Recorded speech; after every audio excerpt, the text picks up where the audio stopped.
Shalom everybody, bonsoir tout le monde, merci de encore une fois de plus nous suivre. Nous sommes à notre Bible Study. Ce soir, je suis avec Pasteur Moses. Comment vous allez, Pasteur Moses? Oui, ça va bien, mon bishop. Voilà. Shalom, shalom, peuple de Dieu, que Dieu vous bénisse. Amen, amen. Voilà, ce soir, on sera deux, Pasteur André étant indisponible, et on va essayer de faire un résumé de tout ce qu'on a vu so far. Dimanche, on a été vraiment bénis avec la présence de Pasteur assis. Yeah. On va essayer de revenir avec ça. Donc, avant qu'on commence par la prière, si vous avez les liens, partagez, invitez tout le monde. Ce soir, ça sera vraiment quelque chose de fort et de très puissant.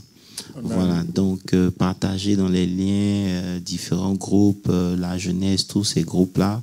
Mais en tout cas, merci encore une fois de plus de nous accorder votre attention pour ce Bible Study. Bah, Pasteur Moses, je vais prier et on va commencer. Okay. Seigneur, nous voulons te rendre toute la gloire. Merci pour ton amour, merci pour ta fidélité. Seigneur, à qui d'autre irions-nous? C'est toi qui as les paroles de la vie. C'est en toi que se trouve notre existence. Et nous te glorifions, nous te magnifions pour toutes choses. Père, nous voulons t'inviter, car tu dis dans ta parole, si l'Éternel le bâtit la maison, ceux qui bâtissent travaillent en vain. Nous ne voulons pas que ce soit juste une connaissance personnelle qui s'étale, mais que la vie se dégage et sorte de ce moment et que tes enfants soient richement bénis. Prends toute la gloire dans le nom de notre Seigneur Jésus, j'ai prié. Amen. Amen. Amen. Amen. Voilà, Pasteur Moses, comment vous allez? Oui, on rend grâce à Dieu. Voilà. Vraiment, nous vous saluons tous, encore une fois, dans le nom de notre Seigneur Jésus. Pasteur Moses, depuis un certain temps, c'est vrai que nous avons, avec Romains 8, vu beaucoup de choses.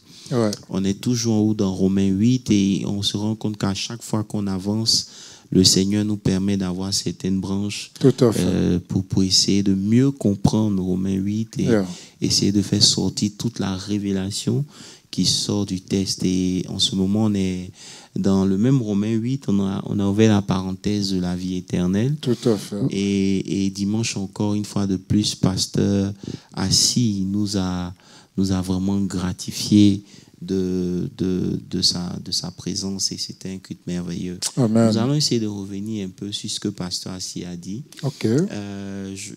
Au commencement, il a dit que c'était vraiment le test. Oui, son test de base, c'était Jean, le chapitre 20. Voilà. Et nous avons lu dans le verset 16 à 27. Ok, Jean 20. Versets 16 à 27. Voilà. Jean 20, verset 16 à 27. Jésus dit à Marie, elle se retourna et dit en hébreu Rabouni, c'est-à-dire maître. Et Jésus lui dit, ne me touche pas, car je ne suis pas encore monté vers le Père.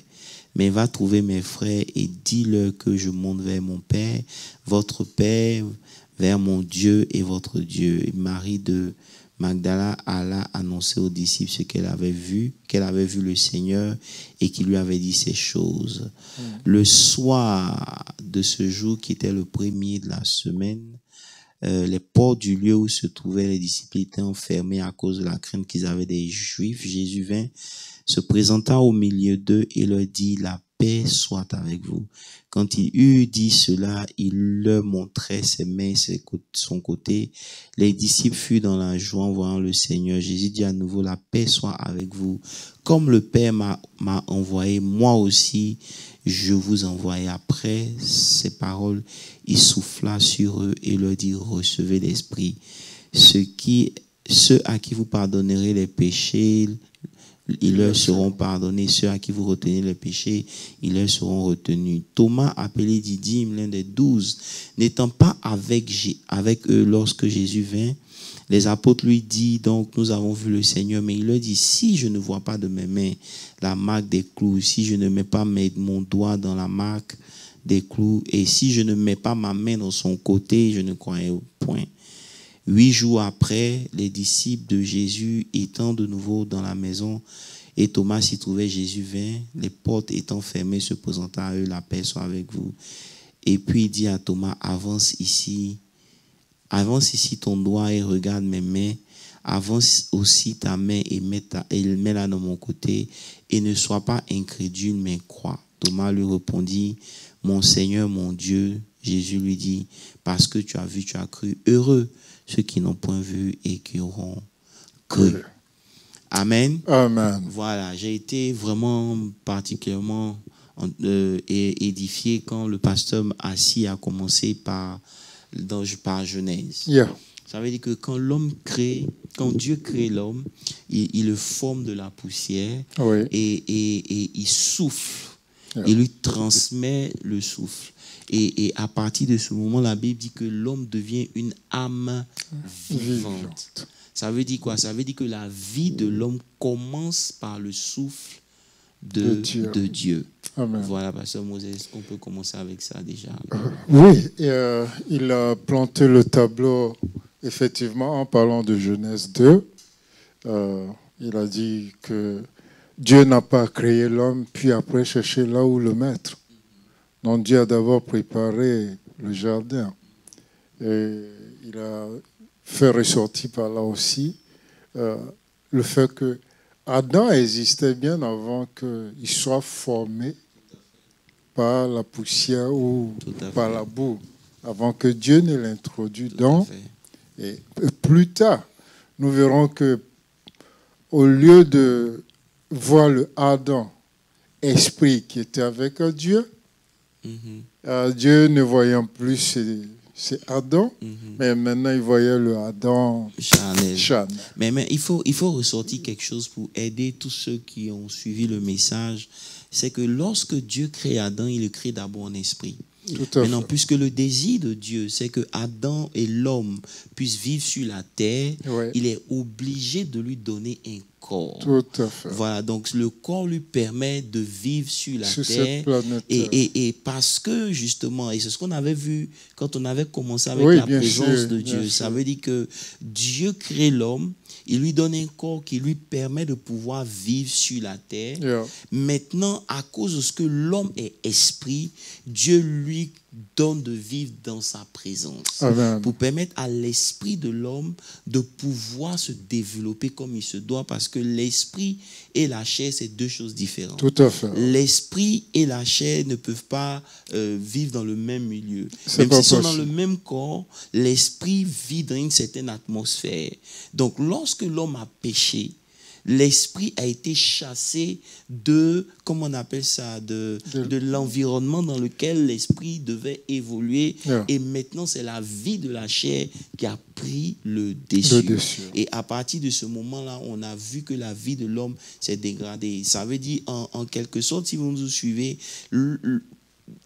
quand on en déterre un arbre de la terre, il ne va pas vivre longtemps. Non, c'est pas possible. Lorsqu'on enlève un poisson de l'eau, il ne va pas vivre longtemps. Et c'est pour cela que nous avons relevé l'importance de la présence de Dieu dans la vie d'un enfant de Dieu. Amen. Et si vous vivez en dehors de la présence de Dieu, ça veut dire quoi? Ça ne veut pas dire que vous allez mourir automatiquement. C'est comme un ventilateur qu'on débranche.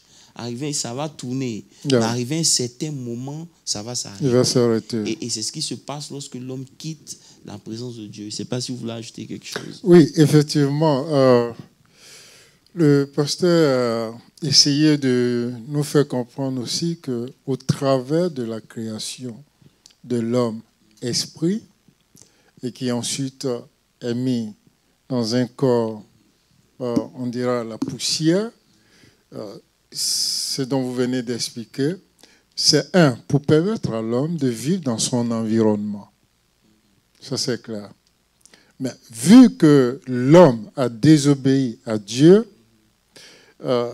cette mort dont nous comprenons en termes de mort physique, c'est produit en termes de mort spirituelle. Tout à fait. Parce que l'homme n'est pas mort directement. Physiquement, sur le champ. Parce qu'il a vécu encore 100 ans, 100 000, 1000 ans. Ouais. Adam est mort à environ de 1000 ans. Ça veut dire que spirituellement, c'est pour 930 ça que, ans c'est pour ça que Pasteur Assis a bien précisé que lorsque Dieu venait, il n'a pas vu l'homme. Yeah. Ce n'est pas qu'il n'a pas vu le corps de l'homme. Yeah. Et c'est ce qu'on voit aujourd'hui dans nos églises, en fait. Tout à Ça fait. veut dire que quand Dieu vient, il voit le corps de l'homme, mais il ne le voit pas de façon en esprit. Oh, Dieu recherche ceux qu'il adore. Voilà. Et il a dit que le temps viendra où les vrais adorateurs de Dieu vont adorer Dieu en esprit et en vérité. Donc, lorsque vous n'êtes pas, la présence de Dieu n'est pas là dans votre vie, effectivement, tout ce que Dieu voit, c'est votre corps. Tout à fait. Et lorsque vous vivez comme ça pendant une certaine période, arrivé à un certain moment, votre vie va s'arrêter. Il n'y aura plus de manifestation de la gloire de Dieu. C'est ça. Parce que ce que les gens ne comprennent pas, c'est que la gloire de Dieu, c'est une présence accentuée de la présence de Dieu. Yeah. C'est une forte présence de la présence de Dieu qui dégage la gloire de Dieu. Tout à fait. Et contrairement, parce que j'aimerais vraiment qu'on s'attarde dessus. Yeah. La vie éternelle, c'est une vie qui commence par l'Esprit de Dieu. Amen. Amen. Vous ne pourrez jamais vivre la vie éternelle si vous n'avez pas une relation avec l'Esprit de Dieu. Et ce qui maintient l'Esprit de Dieu, c'est la présence de Dieu. C'est-à-dire la communion, la sainteté, toute l'atmosphère dans laquelle vous devez demeurer pour que l'Esprit de Dieu demeure. Et ça, c'est quelque chose sur laquelle il faut vraiment qu'on s'attarde, Pasteur Moses. Yeah, c'est très bien dit. Vous voyez, ça me rappelle ce que Ésaïe disait aux Israélites et le Seigneur Jésus l'a repris, comme vous l'avez dit tout à l'heure. Aujourd'hui, quand Dieu visite l'Église, qu'est-ce qu'il voit? Au temps d'Ésaïe, Dieu voyait une église, sinon une communauté. Il dit, ce peuple m'honore des lèvres, mais son cœur est loin de moi. Donc c'est comme si nous faisons uniquement que des bruits dans l'église. Pasteur Moses, c'est vrai. Ça veut dire qu'on doit pouvoir l'admettre. C'est une réalité. Quand on parle de la présence de Dieu, il faut d'abord comprendre que Dieu ne réside pas dans un temple. C'est ça. Vous savez, lorsque Dieu venait sur la montagne de Sinaï au début pour que Moïse rencontre les sons, allons un peu dans Genèse pour permettre de mieux comprendre. Hein? Voilà. Exode 19. Voilà. Exode 19. Lorsque Dieu rencontrait, pour que Moïse rencontre Dieu, d'abord, il devait aller au Sinaï, sur le mont Sinaï, et Dieu descendait. Et quand Dieu descendait, la Bible dit que personne ne pouvait toucher la montagne. Même les animaux. Même les animaux, lorsqu'ils touchaient, ils mouraient. Mais nous sommes plus que le mont Sinaï. Oui. Parce que Dieu ne vient pas sur nous, mais Dieu vit en nous. Et c'est pour cela qu'on aura des comptes à rendre à Dieu. Parce que la position que nous occupons est plus que la montagne. Exactement. Et c'est encore pourquoi c'est important de revenir sur ces choses-là. Si aucun animal ne pouvait toucher la montagne parce que Dieu était descendu et resté vivant, donc ça veut dire que lorsque la présence de Dieu est maintenue et réelle dans la vie d'un homme, il n'y a aucun sorcier, il n'y a aucun esprit, il n'y a rien qui peut toucher la vie de cet homme-là. Et si aujourd'hui on mène des combats en point fini, c'est simplement parce que la présence de Dieu n'est pas là. Exactement, ça c'est clair. Parce que, vous voyez, ça me rappelle une de vos prédications. Balak va louer le service de Balaam. Et Balaam arrive. Il dresse l'autel. Il sacrifie l'holocauste. Et avec quel chiffre? 7 fois. C'est-à-dire le chiffre de la perfection, de la plénitude de Dieu. Mais à 3 reprises, quand il ouvre la bouche, plutôt que de maudire, il ne pouvait que bénir. Pourquoi? Parce que Israël avait la couverture divine. La Bible dit que pendant le jour, le Saint-Esprit les couvrait de son ombre. Donc on voyait la nuit. Et pendant la nuit, c'était la colonne qui était debout. Et aucun animal sauvage ne pouvait s'approcher d'elle. Ni les brigands ou les voleurs ne pouvaient les approcher. De même aujourd'hui, si nous sommes remplis du Saint-Esprit, aucune maladie, quel que soit le nom, aucun sorcier, quelle que soit sa puissance, ne pourra nous faire du mal. Et ça veut dire que ce que vous venez de dire me ramène encore en Éden. Si vous lisez bien dans la Genèse, Dieu n'a pas prévu un moyen de guérison. Il n'y avait pas de dispensation pour la guérison. Pourquoi? Parce qu'en Éden, l'homme n'était pas censé être malade. La maladie, c'est les conséquences de nos péchés. Voilà, ça veut dire que l'homme, quand Dieu a créé l'homme, il il n'avait pas prévu que l'homme tombe malade. Donc, il n'y avait pas de prévision. Et je suis même encore... Bon, ça, c'est ma méditation personnelle. Non, c'est réel, c'est ce que vous dites. Parce qu'en Genèse 3, 19, il a dit ceci. Il dit, désormais, la terre ne te produira que des ronces. Voilà. Or, dans ces ronces-là, tout y est. Pasteur Moses, ça veut dire que c'est pour ça. Tu vois quand l'homme pêche et que Dieu le chasse de sa présence, Dieu ne maudit pas l'homme. Dieu maudit la terre. Et parce que la terre est maudite, et la terre maintenant produit des ronces. Il ne maudit pas l'homme, il maudit la terre. Donc ça veut dire que lorsque l'homme pêche et qu'il est loin de Dieu, la malédiction des ronces se manifeste dans la vie de l'homme. Donc les ronces qui sont les difficultés font que lorsque la présence de Dieu n'est pas là, cette malédiction de la difficulté des ronces est activée dans ta vie. Donc tu es obligé de souffrir parce que la terre ne te reconnaît pas en fait. Est-ce que tu comprends un peu, Pasteur Moses? Il ne reconnaît plus ton autorité. Ton autorité. Celui. Ton autorité. Ça veut dire que quand Dieu dit, par exemple, à l'homme dans Genèse, quand l'homme arrive en Adam et en Éden, quand l'homme est dans sa présence, c'est là que Dieu lui dit maintenant, domine, assujetti. Exactement. Donc ça veut dire que dans la présence de Dieu, il n'y a que dans la présence de Dieu que l'homme est capable de dominer. Amen. Amen. Lorsque la présence de Dieu n'est pas... C'est pour ça que quand vous lisez bien Genèse, tous les animaux sauvages étaient des animaux, comment on appelle ça? Dociles avant la malédiction. Avant la malédiction. Parce qu'en Éden, la présence faisait que la domination de l'homme se dégageait. Donc lorsque un homme, un enfant de Dieu, veut reprendre la domination dans la vie séculaire, ou dans la vie de tous les jours, il est important pour cet enfant de Dieu de comprendre que ce n'est pas les jeûnes et les prières seulement, mais c'est maintenir la présence de Dieu. Parce que la vraie domination, elle commence et elle finit dans la présence de Dieu. Amen. Pasteur Moses, je ne sais pas si tu as ajouté quelque chose. Oui, il y a beaucoup à dire là-dessus. Parce que, comme vous le dites, on voit des hommes ordinaires comme Philippe, des hommes ordinaires comme Étienne, mais parce qu'ils ont reçu l'imposition des mains de l'apostolat, parce qu'ils ont été consacrés à Dieu, maintenant ils étaient devenus des êtres surnaturels. Au point que lorsqu'on regardait le visage d'Étienne, la Bible dit que son visage était lumineux comme celui d'un ange. Pourquoi? Parce que l'Esprit de Dieu en lui a rempli tout l'espace. Tout comme le Seigneur était sur la montagne de transfiguration. Tout ça. Amen, amen. Wow.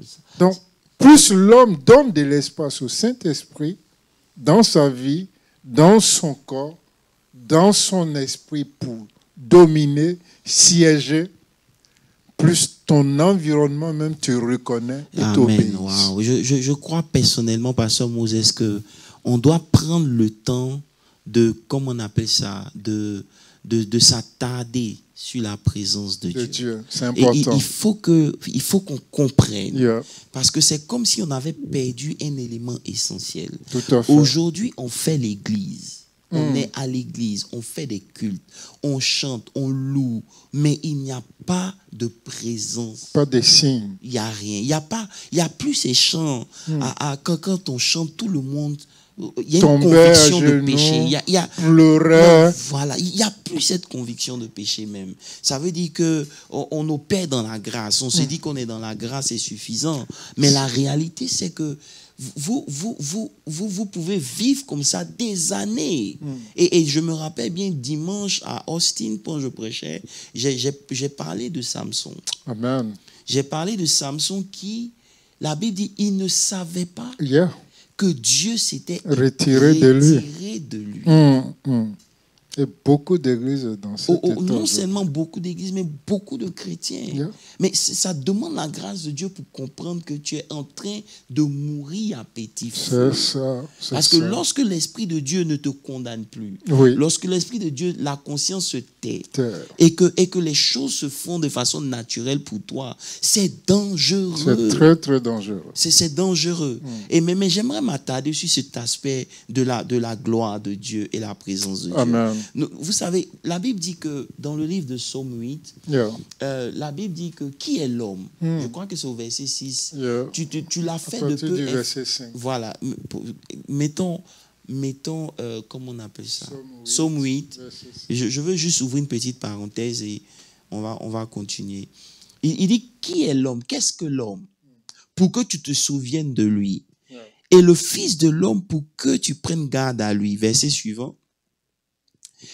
Tu l'as fait de peu inférieur à Dieu et tu l'as couronné de gloire et de magnificence. Amen. Ça veut dire que lorsque Dieu crée l'homme, la destinée de l'homme, c'est que l'homme soit environné de gloire. Alléluia. Mais la gloire de Dieu dans la vie de l'homme, elle est l'intensité de sa présence. En fait, ce qu'on appelle la Shekinah. Yeah. Lorsque la gloire de Dieu la présence de Dieu est manifeste, elle est intense dans la vie de l'homme, ça crée ce qu'on appelle la gloire. Yeah. Donc, beaucoup de gens parlent de la gloire sans la présence. Et c'est ça. une erreur. Ça, c'est La très présence de Dieu, c'est pas la gloire de Dieu. Exact. C'est la présence intensifiée qui va produire la gloire. La plénitude. Voilà. Donc, l'homme sa en temps présence. normal est censé vivre à ce niveau de gloire. Amen. Mais ce niveau de gloire vient seulement par une présence intense de Dieu dans la vie de l'homme. Amen. Donc, lorsqu'on ne voit pas de gloire dans nos vies, la gloire, c'est pas la maison, ce n'est pas la voiture. Non, c'est ça n'a plus que rien tout à ça. voir avec tout ça. La gloire, c'est quelque chose qui se passe où on dit il n'y a que Dieu. Qui peut faire ça. Voilà, ça veut dire que c'est quelque chose qui emmène, qui pousse à l'étonnement. C'est ça. Ça veut dire que Dieu nous utilise pour que les gens qui sont autour de nous commencent à se poser des questions. Yeah. Ça veut dire qu'ils mettent à l'existence, ou bien notre vie interroge ces gens-là et suscite des interrogations, des interrogations des questions. sur qui est Dieu. Vous comprenez un peu? Yeah. Donc, on doit comprendre et avoir la conscience que notre vie, elle n'aura pas son sens lorsque des gens ne s'intéressent pas, ne s'inquiètent pas. Quand les gens commencent à se poser des questions sur ta vie, ça veut dire que là, tu es en train de vivre ton purpose. Alléluia. Ça veut dire que les gens se posent des questions sur la dimension de comment tu vis. Parce que ta vie prend une autre tournure de gloire. Est-ce que vous comprenez un peu? Donc, il dit, qui est l'homme pour que tu l'aies couronné de gloire? Tout à fait. Tout homme est destiné à vivre dans la gloire. Mais la gloire ne vient qu'après la présence intense de Dieu. Amen. Est-ce que vous comprenez un peu? Donc, sans présence, il n'y a pas de gloire. De gloire. Mais c'était juste une parenthèse. Maintenant, il dit dans le psaume, dans le verset qui suit, il dit que tu lui as donné la domination sur les œuvres de tes mains. Alléluia. Et tu as tout mis sous ses pieds. Ça veut dire que l'Éternel nous a donné de dominer tout. Alléluia. Et pour peut-être mieux comprendre ça, j'aimerais qu'on s'attarde un peu sur l'exemple de, comment il s'appelle, de Joseph. Ok. Lorsque vous lisez Genèse 39, le verset 2, Yeah. Genèse 39, verset 2, la Bible dit que, Pasteur Mosè, vous pouvez lire ça, s'il vous plaît? L'Éternel fut avec lui, c'est-à-dire Joseph, et la prospérité l'accompagna. Il habitait dans la maison de son maître, l'Égyptien, verset suivant. Non, c'est bon. Et bon, on peut lire le verset suivant pour enrichir. Son maître vit que l'Éternel était avec lui et que l'Éternel faisait prospérer entre ses mains tout ce qu'il touchait. My God. Qu'est-ce que vous pouvez dire par ce mot? Non, c'est profond. Il n'y a que la grâce. Verset 3. C'est-à-dire d'abord, la Bible commence pour dire que l'Éternel était avec lui. Ça veut dire que la présence de Dieu dans la vie de Joseph a manifesté la prospérité. C'est ça, premier élément. Vous comprenez? Ça veut dire qu'aujourd'hui, si un chrétien veut être prospère, il ne doit pas chercher les moyens du monde. Si on veut opérer selon la parole de Dieu et retourner à l'ancien chemin, le chemin de la vérité, on doit comprendre que celui qui veut être prospère, ça ne commence pas avec l'argent qu'il fait. Non. Ça commence d'abord avec la présence de Dieu. Exact. Donc c'est pour ça qu'on a dit il y a 2 dimanches derniers, la présence de Dieu c'est l'oxygène du chrétien. Alléluia. La présence de Dieu c'est l'essence dans laquelle le chrétien doit vivre. Alléluia. Vous venez ici, la Bible dit que l'Éternel était avec lui. Et parce que l'Éternel avec lui, qu'est-ce qui se passe? La prospérité l'accompagnait. Il n'a pas prié pour la prospérité. Non, non, non. Il n'a pas fait de sacrifices pour la prospérité. Non. La présence de Dieu seulement. Est-ce que vous comprenez un peu? Et maintenant, voilà. Et la Bible dit que son maître vit que Dieu, l'Éternel, était avec lui et que l'Éternel faisait prospérer tout entre ses mains. Wow. Tout ce qu'il entreprenait réussissait. Alléluia. C'est un niveau auquel le Seigneur nous invite, Église de Dieu. Amen. Ça veut dire quoi? Ça veut dire que vous devez arriver à un niveau où la présence de Dieu est visible. Alléluia. Elle n'est pas visible parce qu'il y a un Dieu qui marche avec vous, ou bien il y a une fumée au-dessus de votre tête, ou bien un feu la nuit. Non. Mais elle est visible parce que tout ce que vous touchez prospère. Par le résultat de votre vie. Voilà, ça veut dire qu'il n'y a pas d'échec dans la présence de Dieu. Non. My God. Il n'y a pas d'échec. Il n'y a pas d'échec. Avec Dieu, il n'y a pas d'échec. C'est une opportunité. Il n'y a pas d'échec. C'est une opportunité de mieux faire ou même de faire en sorte que l'ordinaire devient l'extraordinaire. Même le verset 21 encore. Ça veut dire que pendant que j'étais en train d'étudier, parce que oh God. Vous prenez par exemple la vie de Samson. Peut-être que dimanche je reviendrai dessus si le temps me permet. Vous allez voir que à chaque fois, et c'était ça l'erreur de Samson, lorsqu'on demande à Samson, c'est quoi la source de ta force? Il dit, c'est mes cheveux. C'est une erreur. Les cheveux, le vin qu'il ne devait pas avoir et l'amour qu'il ne devait pas toucher, c'était les conditions pour que la présence de Dieu soit là. Mais ce n'était pas ça la source de sa force. Non. Vous comprenez? Parce que avant chaque grande action de Samson, la Bible disait, et l'Éternel se saisit de lui. Vous comprenez? Donc c'est Dieu qui commençait le processus et les choses se produisaient. C'est pour ça qu'on dit la présence de Dieu. L'onction, c'est Dieu qui te donne la capacité, toi, de faire. Mais la présence de Dieu, c'est Dieu lui-même qui fait ce qu'il doit faire. Exact. Est-ce que vous comprenez un peu?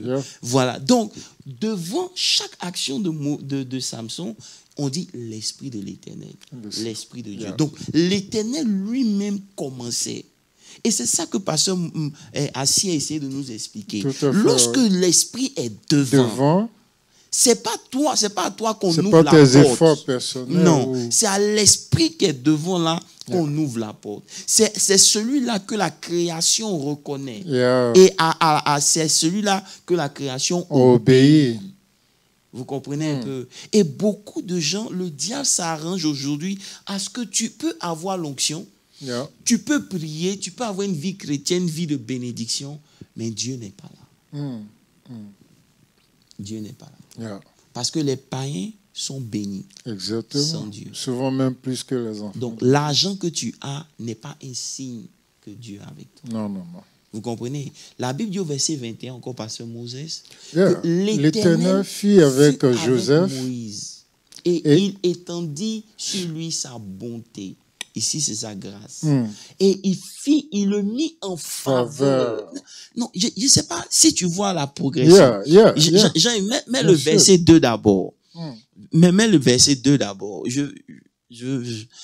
C'est le Bible study, donc on peut même s'attarder dessus. Sûr, non. Et il dit d'abord que l'Éternel fut avec lui.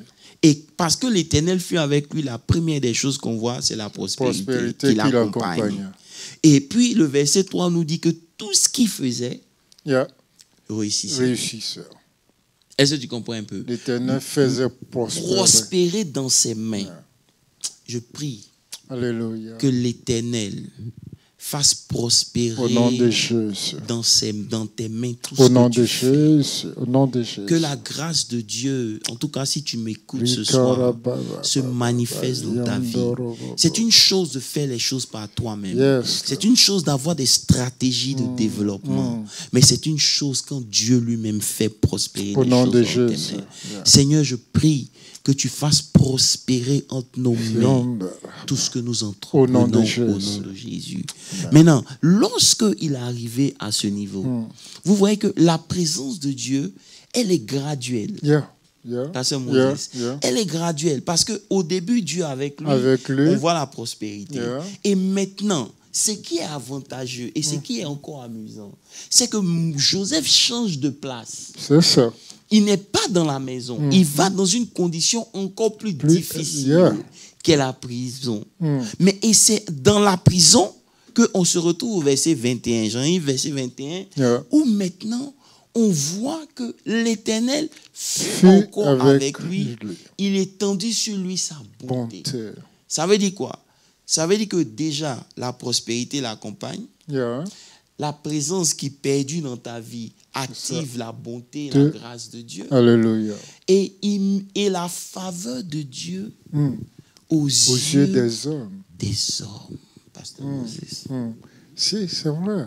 Souvent, vous rencontrez des gens qui vous disent je t'aime, mais je ne sais même pas pourquoi je t'aime.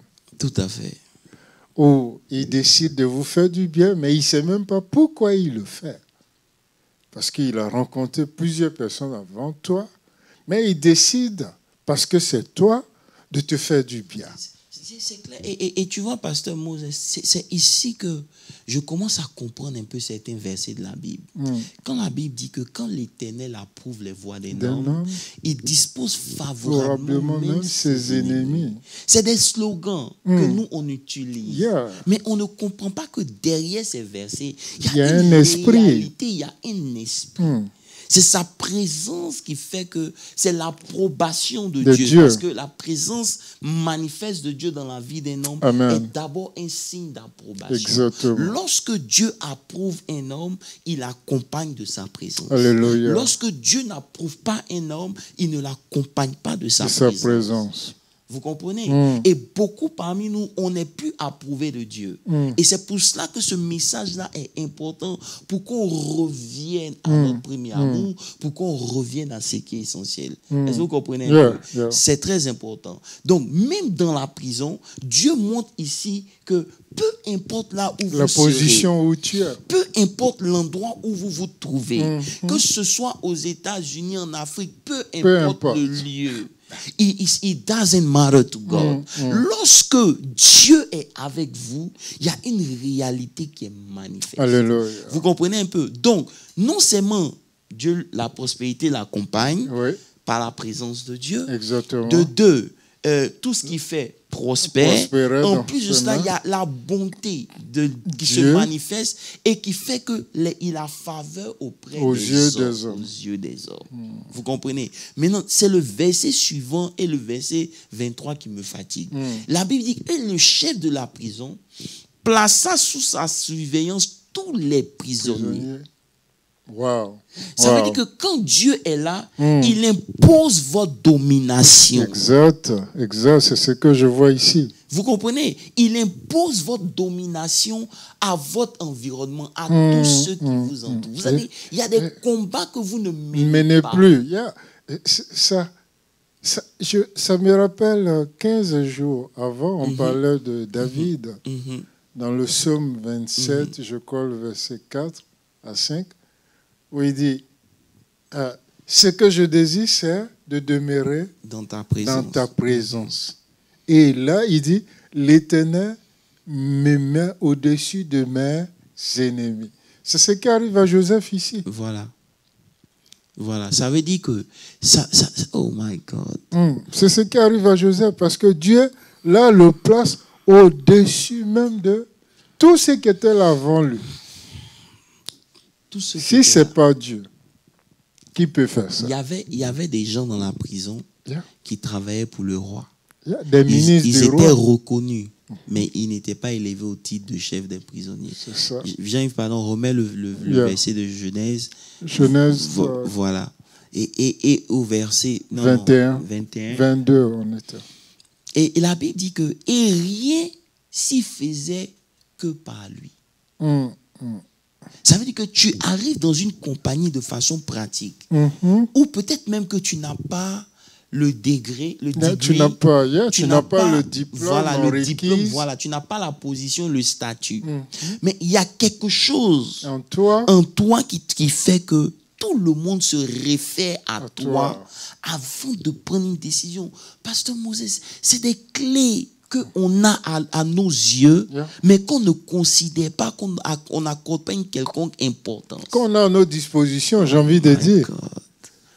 C'est des clés que nous avons à nos dispositions. Verset. Combien d'enfants de Dieu qui prient à ces versets aujourd'hui? Combien?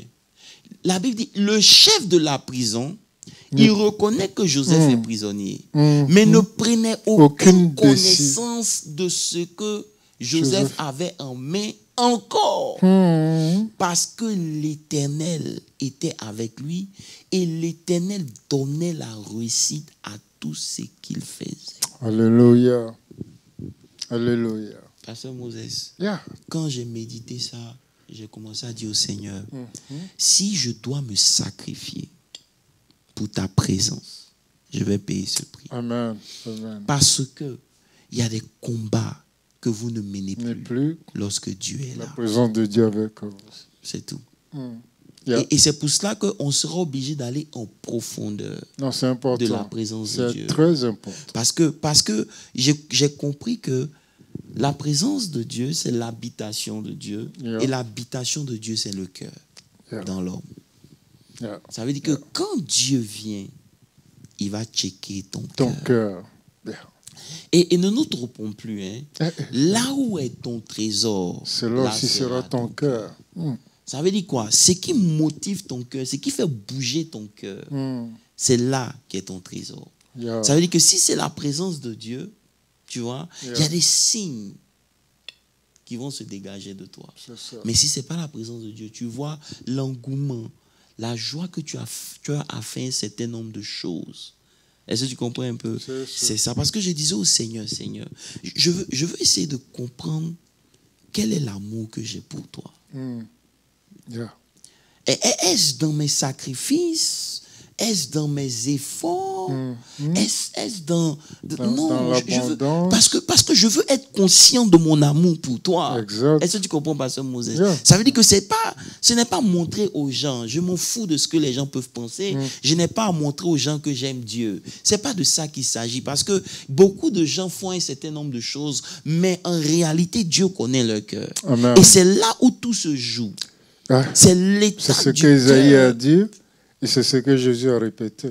Justement. Ils m'honorent des bouts de lèvres, Justement. mais leur cœur est éloigné de moi. Il faut que le cœur revienne à Dieu. Il faut que le cœur revienne à Dieu. Le cœur revienne à Dieu. Et c'est pour cela que je vais essayer de travailler ensemble, bien sûr, pour qu'on nous fasse sortir les éléments nécessaires pour la présence de Dieu. Parce qu'on ne peut pas juste passer. Vous comprenez un peu? C'est vrai qu'on est en train de parler de la vie éternelle. Yeah. La vie éternelle grandit dans la prière. Elle se manifeste d'abord dans la prière. Yeah. Les souffrances permettent à cette vie-là. En fait, les souffrances nous permettent de prendre conscience Amen. de ce que nous avons. Parce qu'on va trouver en nous des forces qui n'étaient pas là. Mais la souffrance fait que ça sort. Maintenant, la présence de Dieu est la clé pour cette vie éternelle. Donc, tout le mois de juillet, par la grâce de Dieu, nous allons nous attarder sur les éléments qu'il faut pour cette présence. Amen. Et la première des choses déjà que vous voyez ici, c'est que la domination dans ce monde, dans la ville de Dallas, ça ne commence pas par la grandeur de ton église. Ça ne commence pas par les gens qui te suivent. Ce n'est pas le nombre de followers. Parce qu'aujourd'hui, le système est fait de telle sorte qu'on pense que parce qu'on a des followers, Dieu avec nous. Non. Pasteur Moses, non. J'ai écouté un pasteur qui disait, il dit, l'église, ce n'est pas un fan club. C'est la vie de ceux qui croient en Dieu et qui ont donné leur vie en Dieu. Quand j'ai écouté ça, j'ai été frappé. My God. Donc, comme vous le dites, follow-up, c'est pas parce que je suis, non. Mais je peux suivre et ne pas avoir mon cœur. C'est clair. Le cœur est la clé. C'est pour cela que vous allez voir que pour nous faire sortir de la présence de Dieu, ce que l'ennemi recherche, c'est notre cœur. C'est notre cœur.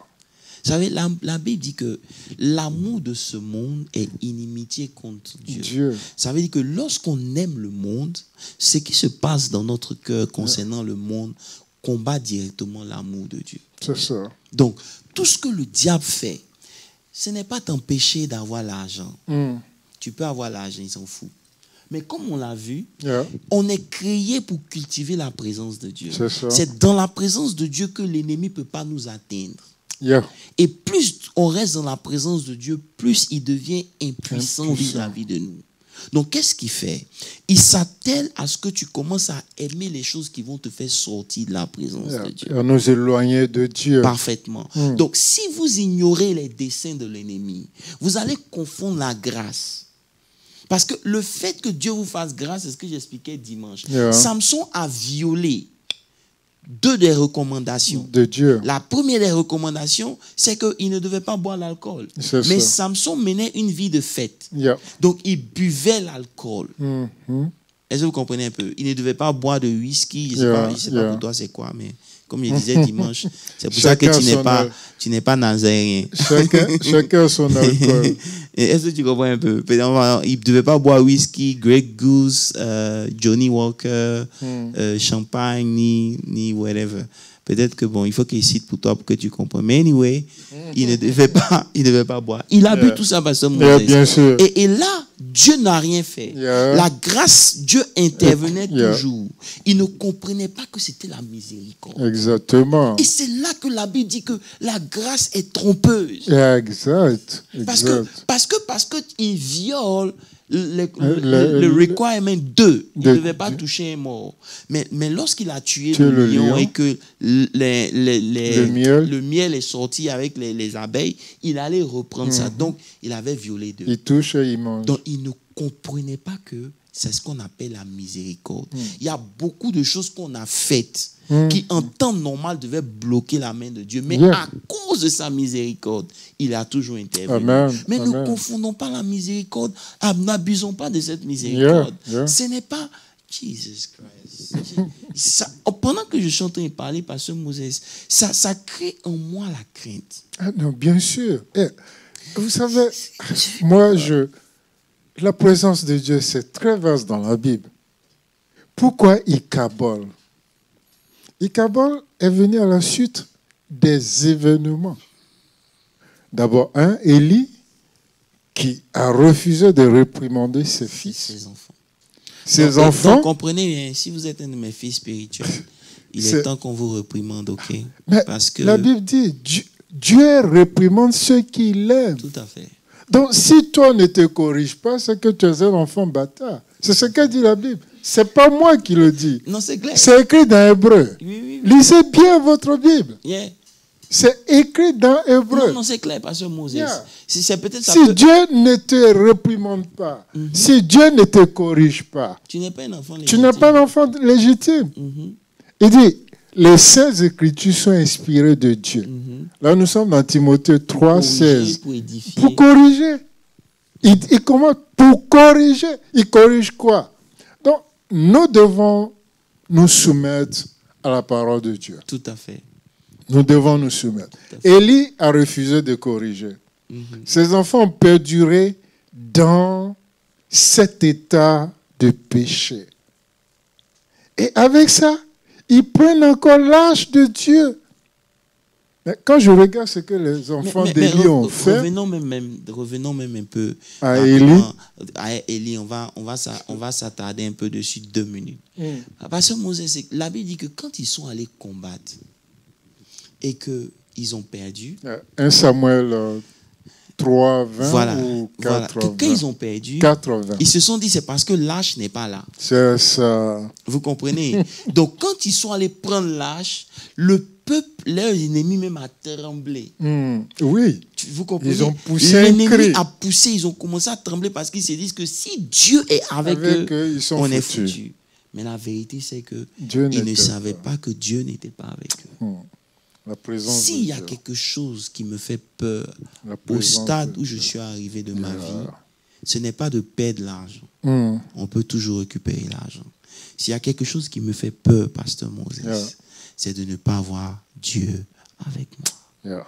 Et le vrai problème, c'est que quand Dieu n'est plus avec toi, tu ne sais pas. En fait, Ça on a fait des peur. signes, mais on n'arrive pas à comprendre. Non, Pasteur Moses, parce qu'on confond la grâce et la miséricorde. C'est ça.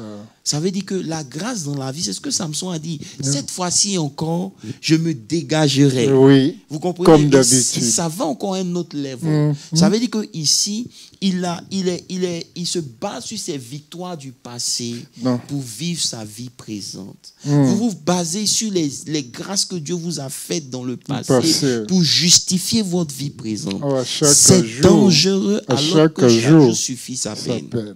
Ce qui était hier Le combat d'hier n'a n'est rien à pas voir avec celui forcément de d'aujourd'hui. celui d'aujourd'hui. Donc, si vous ne prenez pas conscience, vous allez demeurer dans ce que le diable vous blague avec la grâce. Oh, c'est la grâce de Dieu. Dieu fait grâce. Dieu même sait. Non.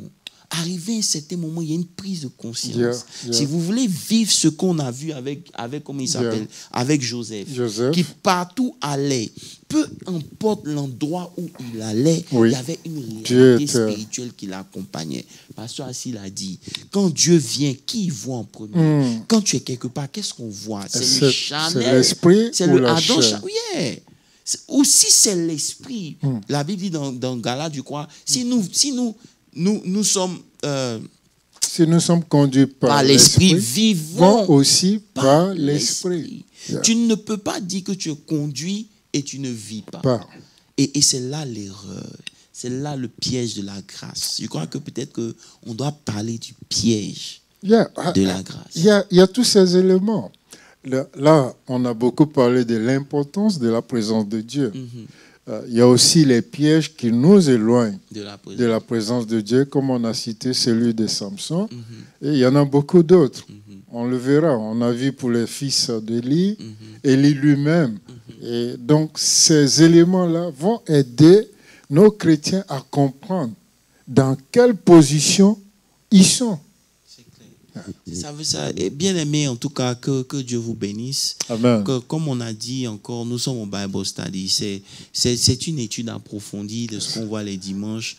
On essaie de revenir un peu sur un certain nombre d'éléments et en même temps, on découvre aussi un certain nombre de choses. Tout à fait. Aujourd'hui, on est en train de se rendre compte que si on veut vivre selon la parole de Dieu, il y a un certain nombre de vérités qu'on doit comprendre.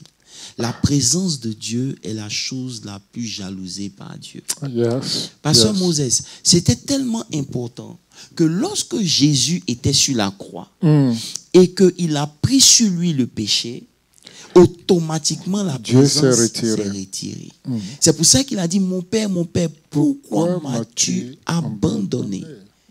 Ça veut dire que pour la première fois, ce qui s'est passé à Adam, parce qu'on avait vu ici que Éden n'était pas un lieu géographique, c'était la présence de Dieu. Adam avait été créé pour préserver, garder cette présence. Il était le garden angel. Il gardait la présence de Dieu. Et il s'est dit en lui-même, si moi je garde la présence de Dieu, c'est que je suis le plus dangereux. Et la là, Bible dit vous que parlez de Lucifer. Lucifer. Yeah. Et là, l'iniquité est née, Est née en lui. Ça veut dire qu'automatiquement, quand l'iniquité est née, Dieu l'a chassé. Yeah. Quand Adam est venu, Dieu s'est dit, bon, cette fois-ci, je ne vais plus prendre un ange pour garder ma présence. Yeah. Je vais prendre un un homme homme créé à mon image et à ma ressemblance. Donc Dieu crée, il le met dans Éden. Yeah. Et là encore, l'homme pêche. Dieu le chasse. Yeah. Malgré tout l'amour qu'il a pour lui. il préserve sa présence. Ça veut dire que lorsque vous venez à l'église, veillez à ne pas polluer la présence de Dieu. Je vous donne un conseil. Si beaucoup parmi nous, on ne vit pas longtemps, Pasteur Moses, ça c'est vrai. Si on ne vit pas longtemps, ou s'il y a beaucoup de calamités qui arrivent au corps de Christ aujourd'hui, ce n'est pas parce que Dieu est mauvais, c'est parce qu'on joue avec sa présence. Rentrer dans la présence de Dieu, comme le souverain sacrificateur rentrait sans être prêt, c'était synonyme de la mort. Les deux fils d'Aaron l'ont connu. Ils l'ont connu. Ils ont été brûlés vifs. Ils l'ont connu. Ça veut dire qu'aujourd'hui, il y a une prise de conscience. Si, c'est mieux de dire « je ne peux pas ». C'est mieux de dire « je ne peux pas prêcher ». C'est mieux de dire « je ne peux pas chanter ». C'est mieux de dire « je ne peux pas servir ». C'est mieux. Mais que de servir avec les mains souillées. Parce que Moses, c'est une prise de conscience ce soir. Donc, ce n'est pas pour juger qui que ce soit. C'est pour nous ramener à ce qui est essentiel. Vous ne pourrez pas prospérer sans la présence de Dieu. Impossible. On arrive dans un monde aujourd'hui où la présence de Dieu s'impose à nous si on veut faire la différence. Ce n'est pas ton intelligence, il y a plus intelligent que toi. Ce n'est pas tes capacités intellectuelles, il y a des gens ces capacités qui produisent rien. Mais des gens qui ne sont pas là à l'école, on leur confiait tout, simplement parce que Dieu était avec eux. Pasteur Moses, je te laisse la parole et on va conclure. Oui, je voudrais dire que on vient de voir que quand la présence de Dieu est avec nous, tout devient possible. Et je veux vous inviter à maintenir cette présence par la prière, par la lecture et la méditation de la parole de Dieu, par un temps de louange et d'adoration personnelle. N'attendez pas d'être au milieu du peuple pour le faire. Apprenez à le faire de façon personnelle et vous verrez que votre vie va prendre un nouveau virage. Que Dieu vous bénisse. Voilà, merci. Comme Pasteur Moses a dit, nous sommes vraiment à fond dans l'étude de la présence de Dieu. Nous allons essayer de décortiquer les éléments qu'il faut. Nous avons déjà défini c'est quoi. C'est l'essence de ta vie chrétienne. On ne va pas rentrer dans les mots théorie grecque et tout. S'ils veulent, on va leur donner quelques éléments. Parce que quand Dieu dit à Abraham dans Genèse 17, il dit marche devant ma face et sois intègre. Il dit marche dans ma présence. Ici, face, la présence de Dieu, le mot qui signifie la présence, c'est face. C'est pour ça que Caïn a dit si tu me chasses loin de ta face, loin de ta présence. Vous comprenez un peu? Lorsque vous êtes dans la présence de Dieu, vous voyez Dieu face à face. Et vous ne pouvez pas voir Dieu et votre visage ne va pas briller. Vous ne pouvez pas voir Dieu et la gloire de Dieu ne va pas exploser. Ne va pas se manifester dans votre vie. C'est impossible. Donc, on va revenir sur ces définitions, mais le plus important, c'est ce que ça produit dans nos vies. Amen. Comment reprendre la présence de Dieu. Amen. On a vu ça le dimanche dernier, je n'ai pas voulu m'attarder dessus. Jésus dit, je suis le chemin. C'est le chemin là qui emmène à la comment on appelle ça, la présence. C'est ce que Pasteur a essayé de dire lorsqu'il a dit ne me touche pas. C'est vrai qu'il a donné une autre révélation, mais la vérité aussi c'est qu'il devait se présenter au Père. Donc il a dit ne me touche pas parce que je m'en vais présenter le sacrifice. Il ne faut pas qu'elle était venue, elle avait touché le mort, elle voulait, donc il ne pouvait pas. Elle ne pouvait pas comme vous le le toucher. dites, c'est réel. La parole de Dieu a deux faces. Deux faces. Le littéral et le spirituel. Voilà. Donc il est monté, le voile s'est déchiré dans le temple. Le voile était si épais, mais ça s'est déchiré d'en haut jusqu'en bas. Chose impossible alors. Donc il est devenu ce chemin-là. Et c'est pour ça que maintenant, lorsque les anges qui gardaient Éden avec les épées flamboyantes, ils peuvent vous laisser le passage qui est au travers la parole de Dieu. L'épée de l'esprit, la parole de Dieu. C'est ce qu'ils ont fait sortir. Donc ça veut dire que pour retourner dans le jardin, Adam doit reprendre la parole de Dieu. Et c'est Jésus qui est la tête. C'est lui qui est la tête. Et c'est lui qui est la parole. C'est lui qui est la parole. Est-ce que vous comprenez un peu? Donc, c'est un peu ça. Jésus est le chemin qui nous ramène à la présence de Dieu. Amen. Je veux vraiment nous exhorter. Personne n'est parfait. Personne n'est mieux que son ami. Mais la présence de Dieu, c'est la clé d'une vie de réussite. Amen. Vous pouvez avoir toutes les stratégies, mais si vous êtes enfant de Dieu, vous devez comprendre. C'est cette présence dans votre vie qui va marquer la différence. Yes. Au travers de l'exemple de Joseph, un peu qu'on a vu. Comprenez un peu? Yeah. Et quand le roi a mis Daniel dans la fosse au lion, il a dit quoi? Daniel a dit, son ange est venu, la présence de Dieu est venue fermer la bouche des lions. Lorsqu'il n'y a pas de présence, beaucoup de gens parlent. Mais lorsque la présence est là, les résultats sont là. Même la fournaise devient une chambre. Et même la présence de Dieu accompagne dans le feu. Il dit, comment ça se fait qu'on a mis 3 personnes, mais je vois 4. Il a le visage d'un fils de Dieu. My God. C'est ça. Que le Seigneur nous aide. Amen. Église, il est temps qu'on retourne à la présence de Dieu. Amen. On va essayer d'expliquer comment faire pour retrouver cette présence perdue et comment ramener cette présence dans notre vie et comment la maintenir. Amen. Comment la maintenir. Que l'Éternel vous bénisse, que sa grâce surabonde dans vos vies.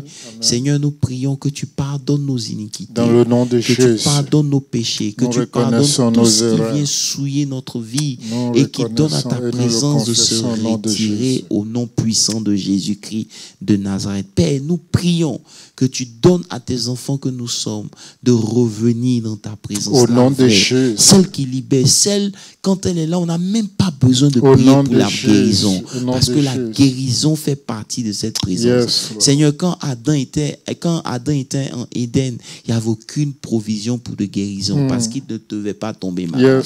Père, que cette grâce se manifeste dans la vie de tous tes enfants. Nous te bénissons pour la GV. Nous prions que tu prennes soin de toutes les familles, de tous ceux qui, à cause du fait qu'on ne se retrouve pas physiquement, Seigneur, ont perdu un moment leur foi ou ne se retrouvent pas spirituellement. Seigneur, fais-nous grâce. Nous t'implorons dans le nom puissant de Jésus-Christ de Nazareth. Bénis ton Église, garde tes enfants et que ta présence devienne encore plus manifeste dans nos vies. Au nom de Jésus, j'ai prié. Amen. Amen.